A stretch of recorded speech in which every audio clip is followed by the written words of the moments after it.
Torture সেলে ছাত্ররা ছাত্রদেরকে ধরে এনে পেটায়।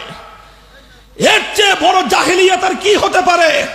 Abu Jahal, Abu Lahab, Utba, সাইবারা টর্চার সেল তৈরি করেনি, ওরা প্রকাশ্যে পেটাতো। আর আজ স্বাধীন বাংলার মানবিক এই বাংলায় এই সকল দৃশ্য আমাদেরকে বুয়েটে দেখতে হয়, যেখানে মেধার বিকাশ ঘটে। দেশের সেরা মেধাবীরা যে শিক্ষা প্রতিষ্ঠানে পড়ে, সেখানকার অবস্থা যদি এই হয়, তাহলে ঢাকা বিশ্ববিদ্যালয়, জাহাঙ্গীরনগর, তারপরে চট্টগ্রাম, রাজশাহী, খুলনা সহ সারা দেশের বিশ্ববিদ্যালয়গুলোর অবস্থা আরো কতটা ভয়াবহ, এখান থেকে তার কিঞ্চিত পরিমাণ অনুমান করা যায়।